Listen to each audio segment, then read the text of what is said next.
É sempre uma alegria para mim poder estar aqui, poder passar uma mensagem para vocês, para que a gente possa juntos refletir para a melhora da nossa vida e para o entendimento da doutrina espírita. E hoje eu vou falar sobre um tema que é a felicidade, e a felicidade de acordo com a visão espírita. Eu não vou aqui dar uma receita de felicidade, nem vou dar 8 passos para a gente ser feliz, nem os hábitos do homem feliz e nada disso. Até porque a felicidade é um tema muito mais complexo do que a gente possa imaginar e que é algo que cada um de nós, tem que descobrir isso pessoalmente, de acordo com as nossas experiências e com as nossas vivências. E hoje nós vamos falar um pouquinho sobre isso, como fazer essa descoberta e o que a doutrina espírita pode nos ajudar nessa busca da felicidade. Então vamos lá. Quem não quer ser feliz? Um dos objetivos principais na vida da maioria das pessoas é a busca da felicidade. Aliás, acho que eu vou até mais além do que eu coloquei ali. Eu acredito que tudo que a gente faz na nossa vida, tudo, em todos os aspectos, sempre tem um objetivo final, nos satisfazer de alguma forma, nos deixar felizes, nos trazer satisfação, em todos os sentidos. Então, na realidade, tudo que a gente faz para as pessoas, o que a gente faz para nós mesmos, o trabalho que a gente faz, as coisas que nós fazemos no nosso dia a dia, tudo isso, no final das contas, realmente tem um objetivo ali, que é nos trazer alguma satisfação pessoal, que é nos dar felicidade. Seja você fazendo algo por um filho seu, seja você fazendo algo para você mesmo, seja você estudando, seja você cuidando do seu físico, tudo, na realidade, tudo que a gente faz, de uma certa forma, tem esse objetivo, tem essa busca da satisfação, do prazer, da felicidade, propriamente dito, digamos assim, né? Assim, todos nós buscamos isso nos mais variados lugares e das mais diferentes formas. E as diferenças entre nós, espíritos, nos oferecem uma multiplicidade infinita de situações e condições para a felicidade.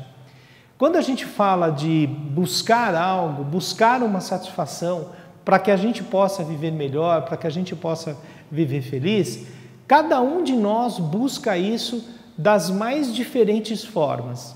E por que eu estou dizendo isso? Porque nós, espíritos, somos diferentes entre nós, né? Então, eu tenho determinados conceitos, determinados padrões de vida, determinados objetivos, diferentes do coelho, diferentes de você. Cada um de nós tem um sentido para a sua vida. Então, cada um de nós busca coisas diferentes para que possamos ser felizes. Então, por exemplo, tem gente que busca a felicidade na família, né? Em ter uma família unida, em ter uma família harmoniosa. Tem pessoas que buscam felicidade na sua atividade profissional. Tem pessoas que buscam felicidade voltando a sua vida para outras pessoas. Tem pessoas que buscam felicidade pensando somente em si mesmos, não é isso? E cada um tem uma característica, cada um tem um aspecto que lhe traz prazer, que lhe traz felicidade. Então, por exemplo, eu posso ter padrões de felicidade, de satisfação pessoal, que sejam diferentes de outra pessoa, né? Então, tem gente que pode chegar para você e falar assim, nossa, hoje eu estou tão feliz. Aí você pergunta para a pessoa, mas por que você está feliz? A pessoa às vezes te fala, e aquilo que ela te falou, você pode parar e pensar, poxa, mas ela está feliz por causa disso? Para ela, aquilo que aconteceu é algo que proporciona a ela felicidade, para você não. Então, por isso que cada um busca o seu jeito, a sua forma de ser feliz. Por isso que eu disse aqui no início que quando a gente fala assim, eu vou comprar um livro lá que diz que tem 8 passos para ser feliz. Por isso que não funciona. Até porque se funcionasse, todo mundo seria feliz, né? Bastaria seguir os passos que ali estão. Só que a busca da felicidade é muito mais complexa do que simples 8 passos para que você possa alcançar determinada coisa. Porque os passos de uma pessoa não são os mesmos que os meus. Às vezes os meus não são nem 8, são 2. Às vezes de outra pessoa pode ser 20, né? Então há essa diferença. E por que há essa diferença? Porque nós somos diferentes. Porque as pessoas são diferentes. As pessoas pensam de maneira diferente, agem de maneira diferente, têm perspectivas diferentes, enxergam a vida de maneira diferente. E a doutrina espírita ela nos explica isso de maneira muito clara, quando diz que nós somos individualizações de um princípio espiritual. Quando ela diz individualizações, significa que cada um é um. Cada um é um, cada um enxerga a vida de um jeito, vê as coisas de um jeito, vê de uma maneira totalmente diferente. Então, quando há essa busca da felicidade, é como ele diz aqui, a diferença entre nós, espíritos, nos oferece uma multiplicidade infinita de situações e condições. E essas relações têm muito a ver com o momento de vida que a gente está passando, né? Às vezes você pode ter uma pessoa, vou dar um exemplo, que tem uma casa própria e uma que não tem. Aquela que não tem, pensa naquela que tem. Olha, que legal, ele tem uma casa própria e eu não tenho. O dia que eu tiver uma casa própria, eu vou ser feliz. E às vezes aquela pessoa que está naquela casa própria não é feliz. Então, é isso que eu quero dizer. A felicidade, ela também tem muito a ver com o momento de vida de cada um, com o que está acontecendo à nossa volta. Vamos seguir em frente. Cabe a cada um de nós a razão fundamental da própria existência. O conhecimento de si mesmo é um dos caminhos para que possamos estabelecer os parâmetros que propiciem a nossa felicidade. É muito importante que cada um de nós possa se conhecer para saber o que eu preciso para ser feliz. Se alguém chegar para você e te perguntar o que você precisa para ser feliz, naturalmente nós teremos algumas respostas na ponta da língua pronta para isso, né? E que podem ser das mais diversas, né? Eu posso falar da questão financeira, eu posso falar da saúde, eu posso falar de questões que envolvam outras pessoas que não a mim, né? Mas que são pessoas que estão ligadas a mim. Eu posso falar um monte de coisa. E quando eu faço essa afirmação, eu estou afirmando para mim mesmo que se aqueles meus desejos forem realizados, eu serei uma pessoa feliz. Não é isso? Então a pessoa chega para você e pergunta para você o que você precisa para ser feliz. Aí eu vou falar, eu preciso disso, preciso daquilo, se eu tiver tal coisa, eu vou ser feliz. Para mim poder responder isso, eu preciso conhecer uma coisa importantíssima, que é a mim mesmo. Os meus mais íntimos desejos e sentimentos.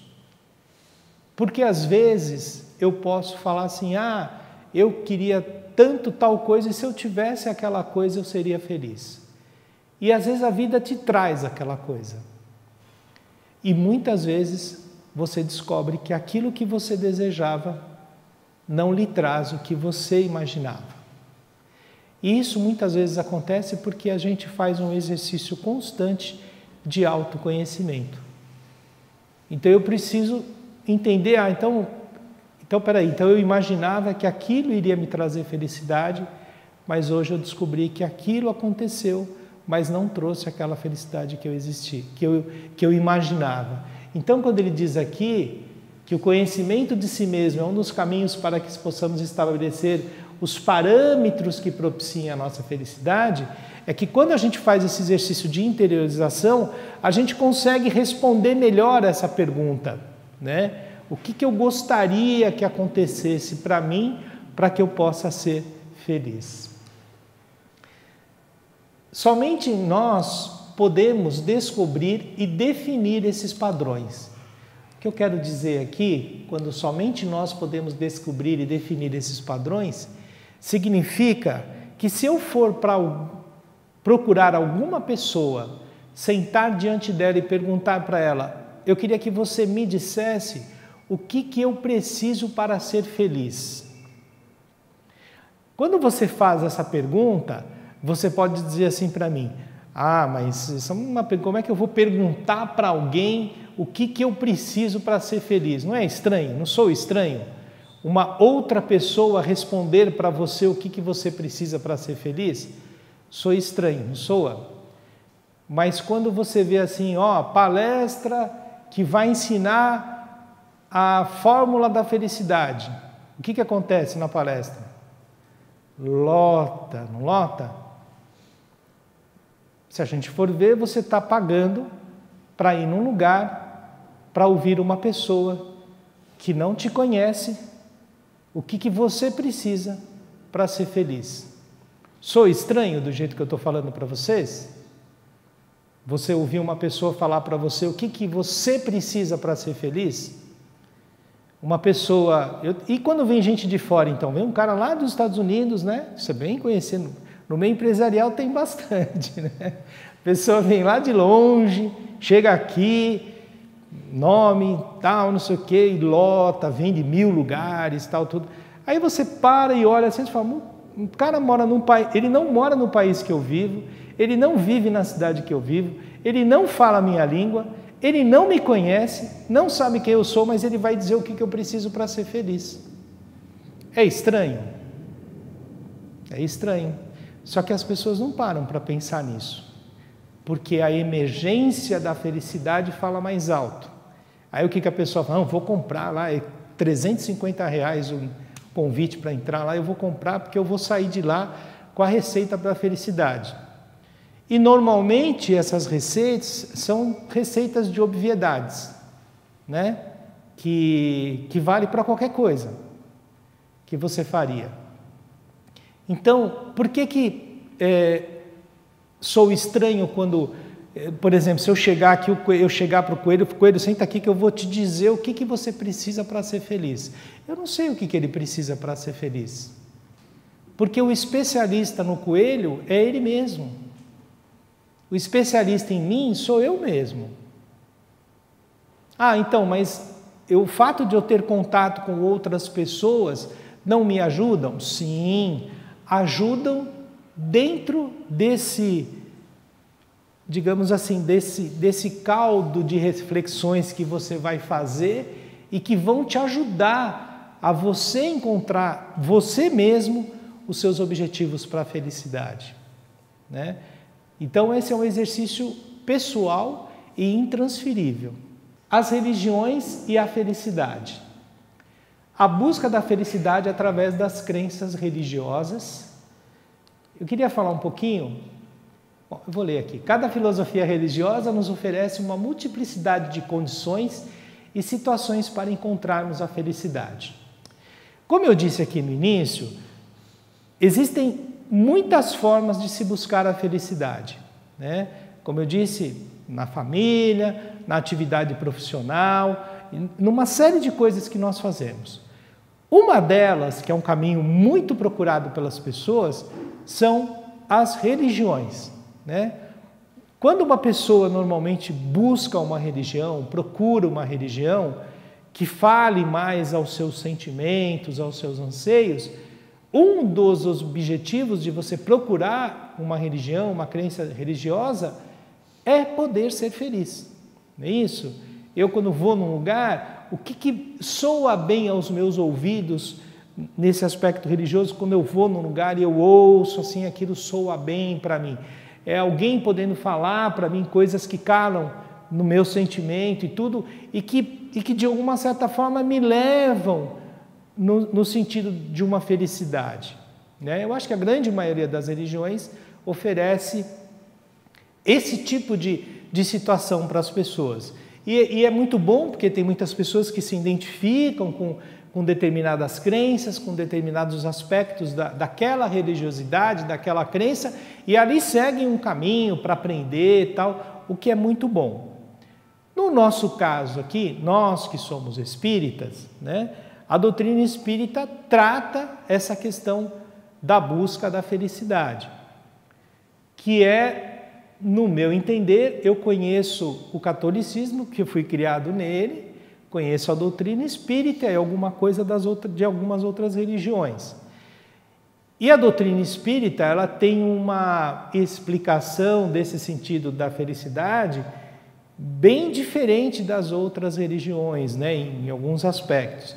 Então, nós que somos espíritas, que estamos aqui numa casa espírita, vamos ver o que a doutrina nos fala sobre essa questão da busca da felicidade.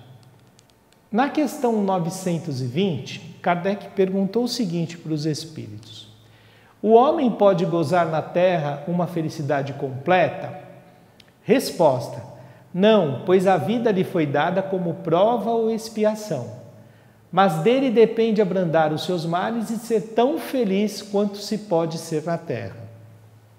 Na questão 921 ele pergunta: concebe-se que o homem seja feliz na Terra quando a humanidade estiver transformada, mas enquanto isso não se verifica poder cada um gozar uma felicidade relativa? Resposta dos espíritos: o homem é, na maioria das vezes, o artífice de sua própria infelicidade. Praticando a lei de Deus, ele pode poupar-se muitos males e gozar de uma felicidade tão grande quanto comporta a sua existência num plano grosseiro. Então vamos falar um pouquinho sobre o que ele quer dizer aqui. Primeiro ele está perguntando assim: o homem pode gozar de felicidade na Terra, de uma felicidade completa? Ele diz que não, porque nós vivemos num planeta de provas e expiações. Isso é uma má notícia para quem vem lá e vem buscar felicidade. Eu chego aqui, vou lá no Espiritismo que eu vou buscar felicidade. Eu chego aqui no primeiro dia e a pessoa fala assim para mim: ó, se você quer ser feliz, reencarnou no planeta errado, volta para trás e procura outro, porque aqui é um planeta de provas e expiações. Aí a gente pode desanimar, né? Fala, puxa, então eu vou em outro lugar, porque tem outra religião aí que fala para mim que dá para ser feliz, então o Espiritismo não serviu para mim, né? É óbvio que se a gente for observar e analisar o que nós vivemos no nosso planeta, que somos espíritos imperfeitos, todos nós somos, porque estamos aqui encarnados juntos, né? Somos espíritos imperfeitos, precisamos aprender uma série de coisas, e óbvio que não precisa pesquisar muito para entender que a gente vive num planeta de provas e expiações. É só sentar diante da TV no horário do jornal, a gente vai entender que a gente vive num planeta de provas e expiações de uma maneira muito simples e muito fácil, né? Porém, ele diz aqui que depende de nós abrandar os seus males e ser tão feliz quanto se pode ser na Terra. Então ele está dizendo o seguinte: ó, vocês vivem num planeta de provas e expiações, porém, vocês podem abrandar um pouquinho essas dificuldades aí. Opa, posso? Posso. Como que eu posso? Aí ele diz algo aqui, ó, praticando a lei de Deus. Quando ele diz aqui praticando, os espíritos dizem praticando a lei de Deus, o que ele quer dizer com isso? Então, se eu sou um leigo, chego na doutrina espírita, eu falo assim: opa, praticar a lei de Deus. Aí eu venho com ele, ao dirigente aqui: ô Coelho, tudo bem? Dá para você me dar as leis de Deus? É que eu quero seguir elas direitinho, quero segui-las para poder ser feliz. Só que não, né? Não funciona bem assim. Quando ele diz aí leis de Deus, ele está se referindo ao quê? Os espíritos estão se referindo? Eles estão se referindo a umas tais de leis naturais que eu acho que vocês já devem ter ouvido falar. Então, o que eles quiseram responder a Kardec? Todos nós estamos sujeitos aí a algumas leis naturais que regulam o nosso processo evolutivo. Então, se nós conseguirmos entender essas leis naturais, sabendo como elas funcionam, eu vou conseguir ter uma vida mais feliz. Eu vou dar um exemplo para vocês. É a mesma coisa que nessa tomada aqui tem energia elétrica, né? Eu não vejo a energia elétrica que está aqui. Então eu não sei como que funciona isso. Então todo dia eu passo aqui, enfio o dedo aqui, tomo um choque hoje, amanhã, depois. Eu não entendo como é que funciona isso. Então eu fico tomando choque. O dia que eu entender, o que vai acontecer? Eu não vou tomar mais choque. Eu vou pôr uma luva de borracha, né? Eu vou pôr uma capinha aqui para não tomar mais choque. Eu entendi como é que funciona a maquininha. Então eu não vou levar mais choque.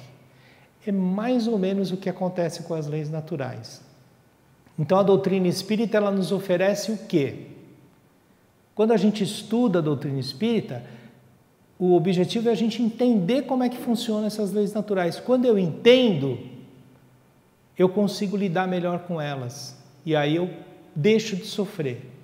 Eu deixo de tomar o choque que essas leis naturais exercem sobre mim. Agora eu vou passar rapidinho sobre essas leis para que a gente possa refletir um pouco sobre isso. A doutrina espírita nos ajuda nessa busca. Para que eu possa refletir sobre a felicidade, é importante entender duas questões importantes nessa reflexão. De onde viemos e para onde iremos. E a doutrina nos auxilia quando nos oferece o entendimento das leis naturais. E quais seriam essas leis naturais que nos ajudam nessa busca? Essas daqui, ó, lei da imortalidade, da evolução, da reencarnação, de causa e efeito e do livre-arbítrio. Então eu vou falar um pouquinho sobre cada uma delas e a gente vai depois entender se realmente isso é possível de se acontecer, como eu falei. Lei da imortalidade. Somos espíritos imortais, tivemos um princípio e não teremos fim. Ao desencarnarmos, o que morrerá será nosso corpo físico, mas continuaremos a viver em espírito. Isso significa o quê? Vamos imaginar de novo a figura lá da pessoa que vem pela primeira vez na casa espírita, ele veio buscar a felicidade. Aí ela foi perguntar para o coelho lá, o coelho, vem cá que eu vou te mostrar. Ele fala assim para a pessoa, eu queria dizer uma coisa para você, que você é um espírito imortal, que esse seu corpo físico, que hoje você está com ele aí, ele vai deixar de existir um dia. Só que o seu espírito, você, espírito, vai continuar vivo quando esse corpo deixar de existir. Isso faz alguma diferença quando você busca ser feliz? Saber que um dia o seu corpo físico irá morrer, mas você continuará vivo? Faz. E por que faz? Porque se eu continuo vivendo, significa que tudo que eu estou passando aqui, as minhas experiências, as minhas virtudes, os meus defeitos vão continuar comigo. Se eles vão continuar comigo, não vão acabar no dia em que meu corpo deixar de viver, eu preciso dar um jeito nos meus defeitos e nas minhas virtudes, porque eu vou levá-las comigo. Então, eu começo a pensar que se eu estou aqui, é porque eu estou tendo uma oportunidade de consertar algumas coisas. Então a imortalidade deveria, de alguma forma, nos convidar a um exercício de mudança agora. Porque às vezes tem pessoas que falam assim, não, deixa para outra encarnação, não é isso? No meio espírita a gente ouve muito isso, quando alguém está com alguma dificuldade, a pessoa fala assim, não, isso aqui eu vou deixar para a próxima. Você já pensou com você quantas encarnações você já deve estar repetindo isso? Que você vai deixar isso para a próxima? Então é importante a gente pensar sobre isso. Vamos para a próxima. Lei da evolução. Fomos criados para evoluirmos, aprimorarmos o nosso conhecimento e nossa moral. Na natureza tudo evolui, inclusive nós, espíritos que estamos em constante aprendizado. O fato de você dizer para uma pessoa que está buscando a felicidade, dizer a ela que existe uma lei que impulsiona ela para a evolução, muda alguma coisa? Muda. Mas aí tem gente que fala assim, mas eu acho que essa lei da evolução não funciona muito bem, porque é só olhar para o mundo está uma porcaria, eu conheço gente que era bacana e hoje não é mais, então a pessoa também não evoluiu nada, etc. É olhar as coisas de maneira muito superficial quando a gente pensa assim. E eu vou dar um exemplo para vocês. E o exemplo que eu vou dar para vocês, eu já dei em outras palestras aqui, mas vou convidar vocês a fazerem esse exercício de novo. O exemplo é vocês mesmos. Pensem em vocês como vocês eram há 10 anos atrás e pensem em vocês como vocês são hoje. Vocês são iguais ao que eram? Por que vocês não são iguais? Porque durante esse período aconteceu muita coisa na vida de vocês que fez com que vocês se transformassem nas pessoas que vocês são hoje. E eu gostaria de dar uma notícia para vocês. Daqui 10 anos vocês estarão diferentes. Por que vocês vão estar diferentes? Porque durante esse período vai acontecer um monte de coisa. Aí pode falar, mas não acontece nada. E se eu ficar num lugar que não acontece nada? Acontece. Porque ninguém para de pensar. Ninguém para de viver. Lembra que eu falei do espírito imortal? Pois é. Então a gente vai mudando, se transformando, de acordo com que tudo acontece com a gente. Então, hoje eu sou resultado do que eu vivi durante esses 10 anos, né? Esses últimos 10 anos, e serei do que vou viver para frente. E eu vou dar uma outra coisa que é interessante, que isso já aconteceu comigo.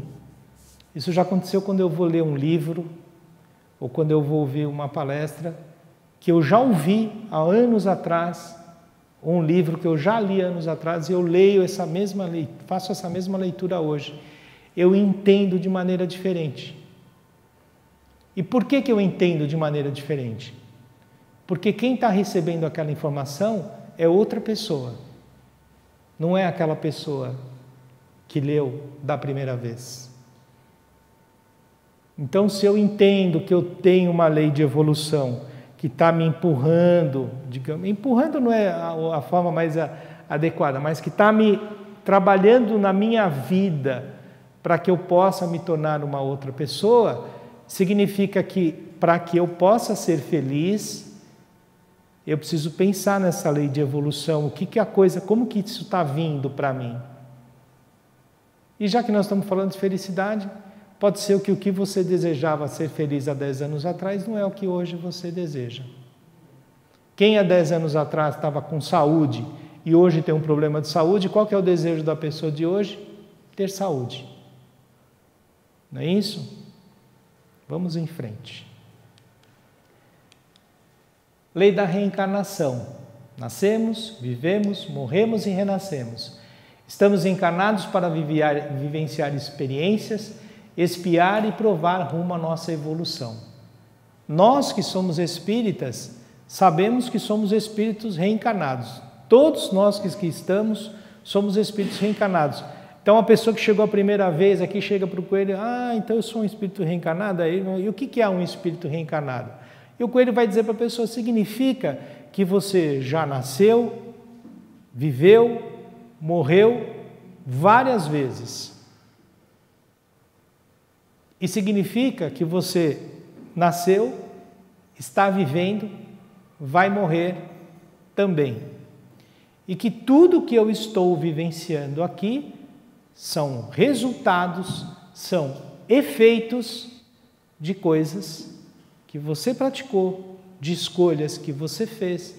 Então, como nós falamos que a pessoa que eu sou hoje é o resultado, nós fizemos um intervalo de tempo de 10 anos, não é isso? Quem eu era 10 anos atrás e quem eu sou hoje. A pessoa que eu era 10 anos atrás, eu sou hoje resultado de tudo que eu vivi, de 10 anos até o dia de hoje. Fez com que eu fosse a pessoa que eu sou hoje. A maneira que eu penso, os meus gostos, as minhas preferências, as minhas atitudes são resultado do que eu vivi. E o que é um espírito reencarnado? Ele é resultado de tudo que ele viveu, de todas as encarnações que ele passou. E tudo que nós estamos vivendo exatamente tudo é consequência de situações, de efeitos, de escolhas que eu mesmo fiz. Quando os Espíritos responderam a Kardec, lá no comecinho que eu falei na pergunta, que cabe a nós transformar a nossa vida um pouco mais feliz, é isso que ele está querendo dizer. Quando ele diz lá das leis de Deus, que ele está querendo dizer isso. Eu hoje sou o resultado de tudo que eu fiz, de tudo que eu escolhi. É o que está acontecendo comigo hoje. E é importante a gente ver muito sentido nisso, porque quando a gente... Não preciso nem olhar encarnações passadas, é só olhar a vida da gente hoje. Muitas das coisas que eu estou passando são resultados de escolhas que eu mesmo fiz. E quando a gente consegue ter a humildade de avaliar isso, a gente consegue perceber isso de maneira muito nítida. A lei do livre-arbítrio nos dá a responsabilidade de nossas escolhas e nos faz aprender com elas. Vocês acreditam que nós somos livres para escolher tudo que acontece conosco? Sabe que às vezes eu faço essa pergunta no curso do Fundamento do Espiritismo e às vezes eu ouço de algumas pessoas, não, mas tem coisas que eu não dá para mim escolher. São coisas que eu não tenho escolha. Bom, primeiro tem o fato que assim, a gente sempre tem escolha. Mesmo que a gente escolha não escolher nada. Eu fiz uma escolha. E às vezes, quando a gente observa situações de vida, que quando nós estamos observando única e exclusivamente o que eu vivi nesta presente encarnação, às vezes é difícil a gente entender isso, porque às vezes tem coisas que a gente percebe, nossa, mas por que isso está acontecendo comigo? Mas quando a gente lembra que nós somos espíritos reencarnados,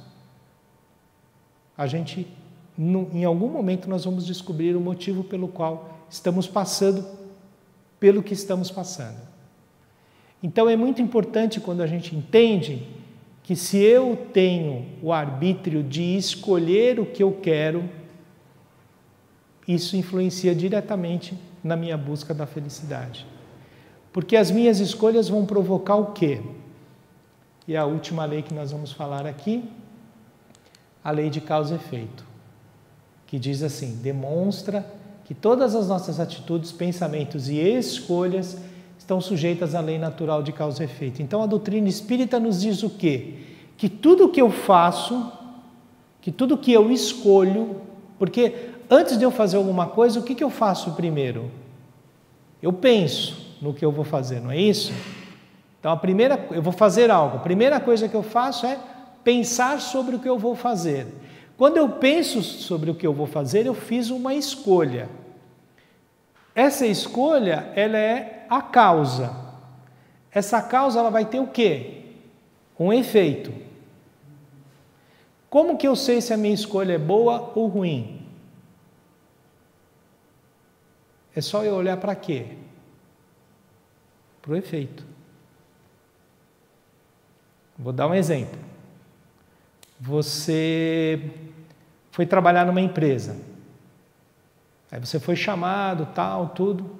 Aí você tinha duas empresas para escolher, tinha uma e outra. Aí você usou o seu livre-arbítrio e escolheu, tem a empresa A e a empresa B. Você escolheu a empresa A. Aí você começou a trabalhar lá, aí você descobriu que o chefe era ruim, a empresa atrasou o salário, muito trabalho, não recolhia em fundo de garantia, tal. O que aconteceu? Você fez uma escolha ruim. E como que você descobriu que essa sua escolha foi ruim? Pelo efeito. A vida da gente é a mesma coisa. É só eu olhar para os efeitos. Quando eu paro, olho para os efeitos, o que acontece? Por que é bom eu ter o livre-arbítrio? Porque da próxima vez eu posso escolher diferente. E eu só escolho diferente se eu aprender com as minhas escolhas. E a lei de causa e efeito é que me ajuda nisso. Então são essas as leis naturais lá que os Espíritos disseram para Kardec. E o que essas leis naturais têm a ver com minha felicidade? Estes ensinamentos nos ajudam a entender o caminho que temos que percorrer em busca de um equilíbrio de vida. Veja bem que ele está dizendo aqui que quando a gente entende essas leis naturais, ele está dizendo o quê? Que é um caminho que eu posso percorrer não para ser feliz, mas para conquistar um equilíbrio de vida. E quando eu digo assim, o que é um equilíbrio de vida?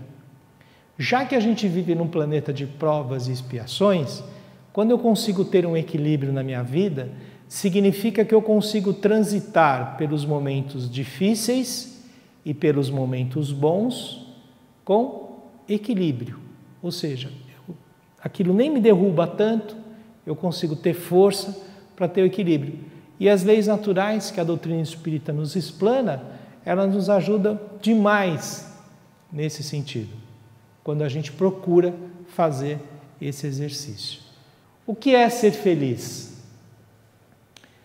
Felicidade e os desejos.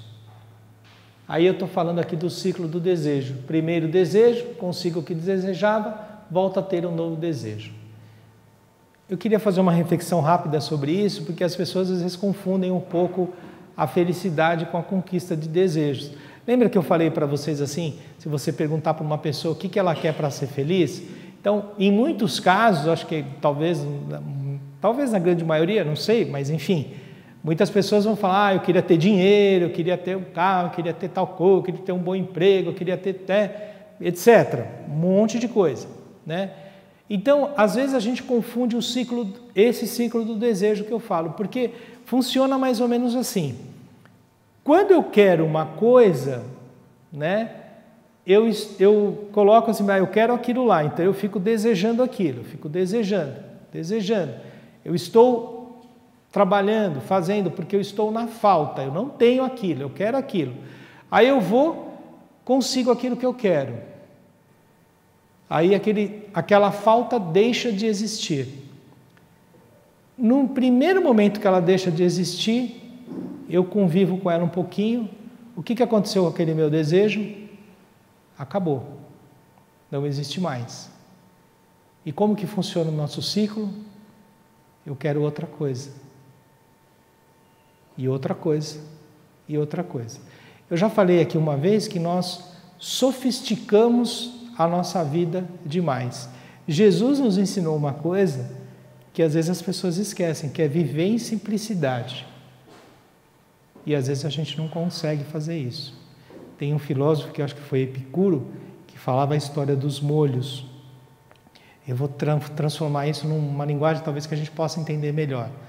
Você pega uma pessoa que sempre comeu pão quentinho, todo dia de manhã, meu pão quentinho, todo dia. Ela passa 10 anos comendo aquele pão quentinho de manhã, com leite e tal. Aí um dia vem alguém e apresenta margarina para ela. Ela passa a margarina no pão e come o pão com margarina. Aí ela come um dia pão com margarina, 2 dias, 3 dias. No 4º dia alguém chega para ela e fala assim, não tem mais margarina. Ela vai deixar de ser feliz com o pão quentinho. Por quê? Porque ela descobriu a margarina. O que eu quero dizer para você é que a gente sofistica demais os nossos desejos. Então a gente deixa de ser feliz com as coisas que a gente já tem. Porque a gente sempre pensa que algo que nós não temos possa transformar a minha vida de uma forma melhor. Muitas vezes pode sim. Um pão com margarina é mais gostoso do que um pão sem margarina. Mas às vezes eu não tenho condição de ter a margarina. E eu não posso ser infeliz porque aquilo não tem. Porque tem gente que não tem pão para comer. Então vive mais feliz quem não sofistica demais a sua vida. Então quanto mais eu conseguir viver de maneira simples, veja bem, viver de maneira simples não significa renunciar às coisas que a vida tem para nos dar. Não é isso. Viver de maneira simples é olhar para o que você já tem e ser feliz com isso. E caminhar para conquistar outras coisas. Ok? Vamos em frente. Eu queria falar sobre a utilidade da felicidade, que eu acho que é muito interessante. Vocês acham que é útil ser feliz? É útil? E se eu disser para vocês que a felicidade é inútil, vocês vão acreditar? Então eu vou explicar para vocês por que é inútil ser feliz. Quando eu digo que uma coisa é útil, por que eu digo que uma coisa é útil? Por exemplo, eu tenho um celular. O celular, ele é útil? Ele é útil, por que ele é útil? Porque ele me ajuda a falar com outras pessoas, não ajuda? E se eu não tiver ninguém para falar, ele é útil? Não, né? O carro é útil? Um carro é útil. Por que ele é útil? Porque ele me ajuda a levar de um lugar para outro. E se eu não tiver lugar nenhum para ir, ele é útil? O que eu quero dizer para vocês é o seguinte, que uma coisa ela só é útil quando o valor dela está fora dela. O celular, ele é útil, mas ele só tem valor se eu conseguir falar com alguém. Ou seja, o que dá o valor de utilidade ao celular é as pessoas com quem eu preciso falar. Se não existem pessoas, ele não me serve para nada. Então, por que a felicidade é inútil? Porque o valor da felicidade não está fora, ele está dentro de você mesmo. Entendeu? E também fique feliz se alguém falar para você que você é inútil. Significa que o seu valor está dentro de você mesmo. Então é importante a gente pensar nisso.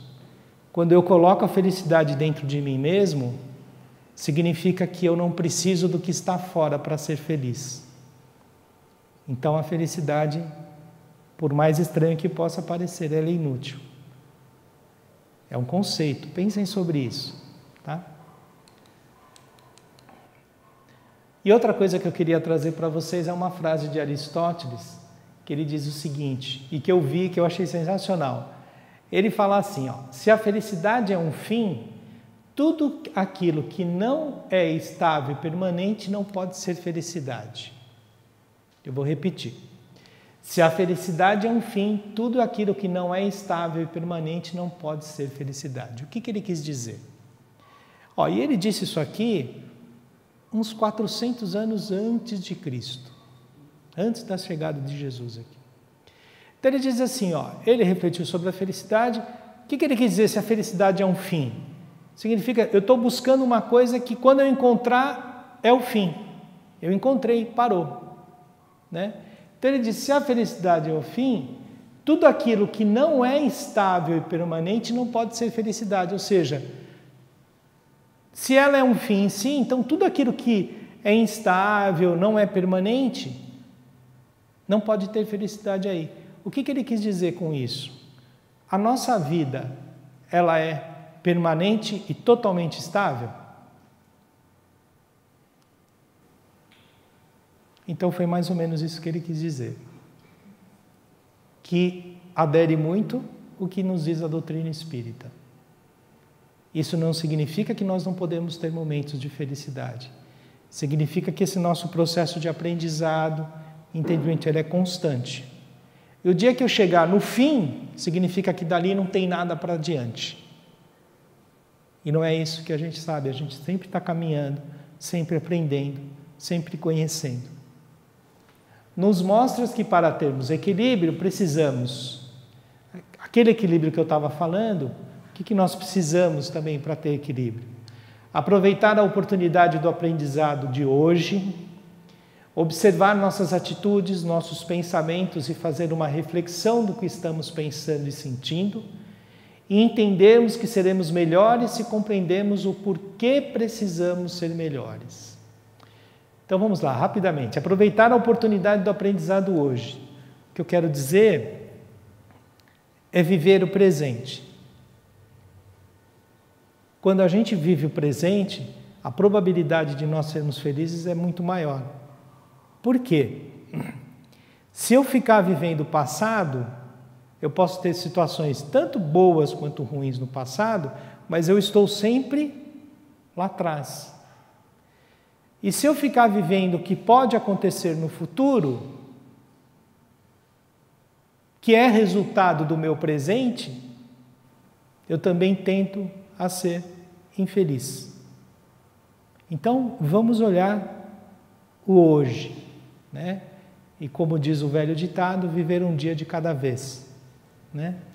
A outra coisa que ele diz aqui é observar nossas atitudes, nossos pensamentos e fazer uma reflexão do que estamos pensando e sentindo. Isso é o exercício do autoconhecimento. Parar, olhar para si mesmo, prestar atenção no que eu estou pensando, por que eu estou pensando daquela forma. Isso me ajuda muito nesse processo de busca desse equilíbrio. E no terceiro, entendermos que seremos melhores se compreendermos o porquê precisamos ser melhores. E eu acho que isso a doutrina espírita nos ensina muito bem. Ou seja, não adianta a pessoa chegar aqui na casa espírita e falar, você tem que fazer prece, tem que tomar passe, você tem que fazer... E a pessoa vem, não, tá bom, então eu vou tomar passe, eu vou assistir palestra, eu vou fazer o curso e tal. Mas o mais importante de tudo, a pessoa precisa entender o porquê. Porque a pessoa coloca assim, aquele velho sistema de troca. Então tá, uma pessoa encontra outra. Eu vou em tal lugar lá, eu fui naquela igreja, eu fui em tal lugar, eu fiz isso, fiz aquilo, fiz não sei o que, tal, não sei o que, pô, deu certo para mim, então eu vou lá. Eu vou lá e vou fazer a mesma coisa. Vou tomar passe, vou assistir palestra, vou tomar água fluidificada, vou fazer tudo igualzinho para acontecer comigo o mesmo que vai acontecer com você. Mas a pessoa não quer entender o porquê. Ela não quer entender. Eu quero que aconteça o que eu estou precisando que aconteça para mim. Vai funcionar? Gente, eu vou falar uma coisa para você. Nem remédio que duas pessoas tomam, às vezes faz o mesmo efeito. Nem remédio. E vocês sabem que um remédio, antes dele ser colocado na praça, ele passa por anos de testes, né? Testes, presente, teste, mais teste, teste, mais teste. Aí quando você lê uma bula, você fica assustado, né? Tem gente que se lê bula, nem toma o remédio. E às vezes acontece de uma pessoa tomar um remédio e dar um efeito totalmente diferente da outra. Não dá? Se acontece isso com um remédio, como é que eu posso afirmar que se uma pessoa vir no centro, fizer tudo igual que outra pessoa fez, vai acontecer a mesma coisa com ela? Não vai. Agora, se a pessoa vem no centro, fala assim, eu queria entender por que eu preciso ser melhor. A pessoa fala, fora da caridade não há salvação. Aí a pessoa fala, eu quero ser salvo, então vou lá ajudar as pessoas porque eu preciso ser salvo. Não é assim que funciona. Só que as pessoas querem o imediatismo, né? Então, se é para assim, então por isso que os 8 passos para ser feliz vende pra caramba. Porque, é só seguir 8 passos, então eu vou seguir. Né? É o mais fácil. Como quando a gente observa assim, que o importante é a gente entender, e o melhor de tudo, que quando você compreende o que você precisa para ser feliz, a probabilidade de você conseguir o equilíbrio que você precisa é muito maior, muito maior. E para encerrar, queria falar um pouco sobre Jesus. Um dos primeiros passos a seguir no caminho da felicidade é exercitarmos a fraternidade. Jesus nos ensinou que a causa de todos os males e sofrimentos humanos é o egoísmo. Sermos regidos somente pelos nossos desejos e interesses pessoais, ou descobrirmos que renunciar a um desejo pessoal em favor de outra pessoa pode ser algo muito enriquecedor. Jesus nos deixou uma mensagem fantástica, que é algo que eu estava até pesquisando sobre essa palestra e eu vi que a ciência está até provando através de pesquisas que para você ser feliz, ou melhor, para que você tenha mais momentos de felicidades na sua vida, a grande maioria das pessoas que conseguem isso, invariavelmente conseguem isso compartilhando com outra pessoa. Quando Jesus passou por aqui, ele nos disse o quê? Que o egoísmo é a causa de todos os males e sofrimentos humanos. O egoísmo o que é? Eu olhar só para mim mesmo, ir atrás só dos meus interesses. E este não é o caminho para que a gente possa buscar um equilíbrio e viver mais feliz. Aí vem aquela coisa, o que a gente quer? Sermos regidos pelos nossos desejos e interesses pessoais, né? Ou descobrir que renunciar a um desejo pessoal em favor de outra pessoa pode ser algo muito enriquecedor. Quando eu descubro e encontro prazer em fazer algo em que eu sei que eu estou beneficiando uma outra pessoa, o prazer que aquilo dá e a sensação de felicidade que aquilo me dá, segundo Jesus de Nazaré, pode ser muito maior. E para encerrar, eu queria colocar uma frase aqui de um filósofo francês chamado André Comte-Sponville, que ele diz o seguinte: lamentar um pouco menos, esperar um pouco menos e amar um pouco mais. O que ele diz? Que nós possamos lamentar um pouco menos do que acontece conosco. Quando ele diz esperar um pouco menos, eu fiquei pensando, o que será que ele quis dizer com isso? Esperar um pouco menos é quando a gente vive uma vida sempre esperando algo, sempre esperando alguma coisa, algo que vem e que não chega. Isso traz infelicidade. E por último, amar um pouco mais, ou seja, nos abrirmos um pouco mais para a experiência de fraternidade. Ok? Obrigado pela paciência de todos vocês, uma boa noite para todos.